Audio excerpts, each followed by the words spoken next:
Hello, and welcome into Pajama Chat. Today, we're going to be doing a little bit of sightseeing in Genshin Impact. We're going to be looking at two locations that I myself find very interesting. So let's start off with looking at Cape Oath. So Cape Oath is a fun little location that is one of the most interesting points of Mondstadt mountain range itself, leading out from the southern area going eastward. Why is it interesting?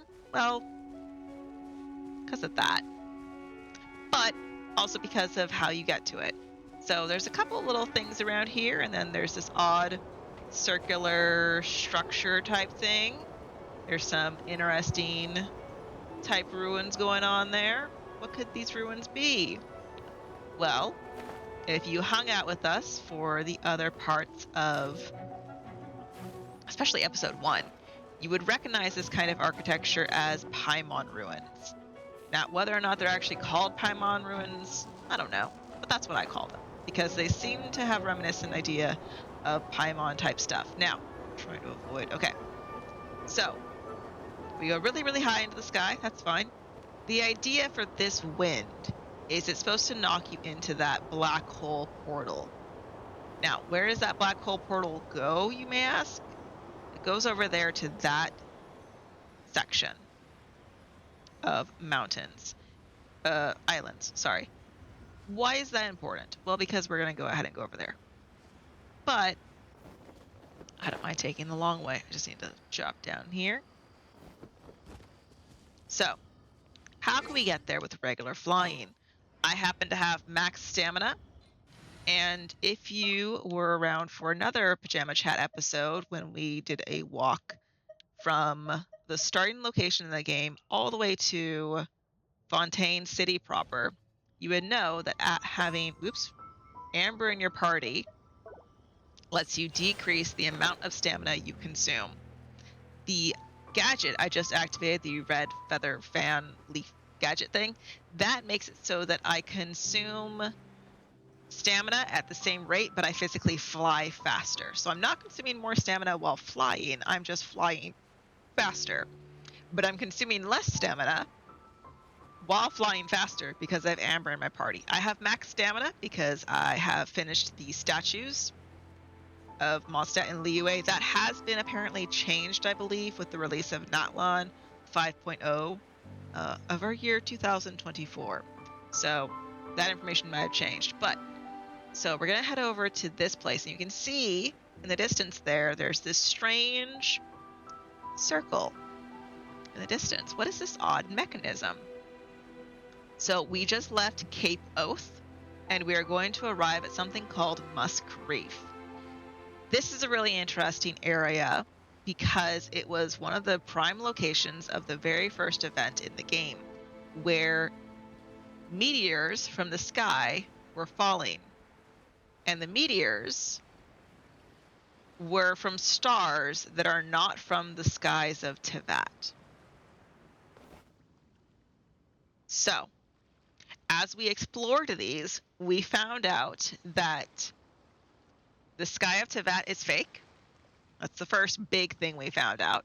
The second thing we found out is that this, where I'm standing right now, used to be the tallest mountain in, I want to say Teyvat, in the whole world. It was the tallest mountain. And something has happened, so it's now the lowest point where anyone can get to it.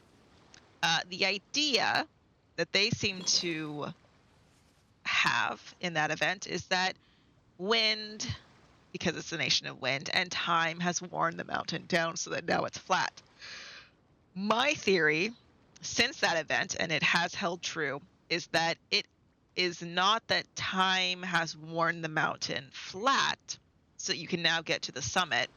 It's that everything else around it has been lifted up artificially by a tree or a machine or something.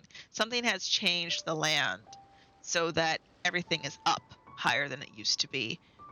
Oddly enough, we still don't have our answer to this. Now, looking at the architecture itself here, we can see this is a Paimon ruin. If you look at the stones I'm standing on, you can see there's this etching of the Celtic type knot and that looks like Paimon's type symbol. We can also see that there's a sort of circular type thing. Remember how I said when we looked at the cryo Regisvine that circle type motif is repeated? This is one of those kind of examples where it's a circle within a circle with stones. And then we have the platform itself. And we can see that now we have like a gold motif around it. Let me change to daytime here. That'll be a little bit easier to see.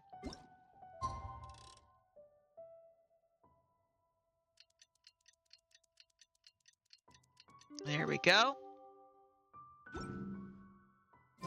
Okay, so now you can see there's this sort of gold motif. There's these strange glows around it. And just all in all, interesting stone. Like, that's fascinating. That's interesting. And then at the very top is the same symbol that's on the top of domains. So we can assume, based on the architecture that we're staying on and looking at, that this is a Paimon ruin. It dates from the 3 realms before they were 4 realms. However, the mechanism on the center of it has the symbol of the 4 realms gateway. So what does this mean? Well, we kind of don't know. It's possible this leads to something called the Spiral Abyss, which has the implications that it sounds like we are going into this portal. If I click it, there's a black hole type portal that appears. And then we have a galaxy type motif going on. You can see in the distance there's this like plant type architecture and all sorts of like interesting things. This is called the Abyss Corridor. And there's all sorts of this really cool plant motifs and all that stuff in the back. And then we click to go deeper. And then it just spirals down this mysterious, like almost a stairway type motif. Very cool. But the idea is that we're getting lower and lower. We're going down. However, as you're inside of it, the moon is in the sky, and you seem to be getting ever closer to the moon. And as you eventually get to floor 12, you're like seeing constellations on the ground that you're walking on. And the architecture around you is really cool and really interesting. I'll go ahead and make a cut to one of my adventures into the Spiral Abyss here so that you can take a quick little look around at some of the architecture, because I don't want to do it right now, and it's a long thing in itself. But the really interesting things that I want to point out here is it's not symmetrical design. The right side does not mirror the left side perfectly, so it's not symmetrical. It looks like it's supposed to be, and that something, its mechanism is causing it to like not be symmetrical. And then the door itself has these blue lights that go around it. So let's go ahead and go back to nighttime here really quick. Boop.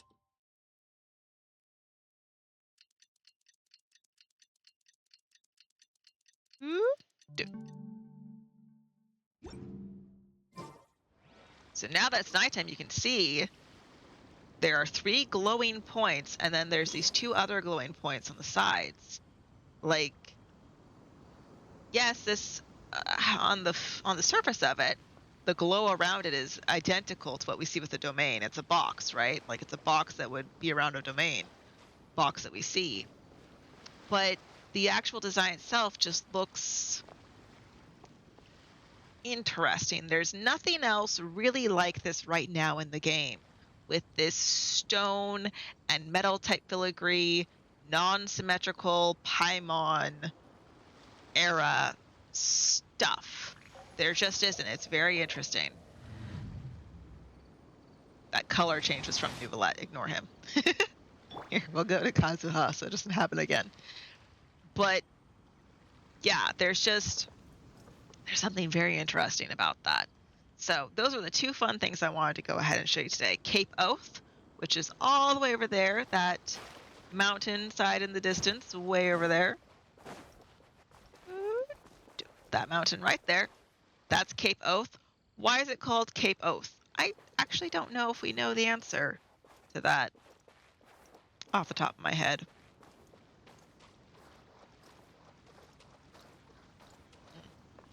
Because yeah, I can't think of it. Can I run through it? I can. I could have sworn there was another ruin around here.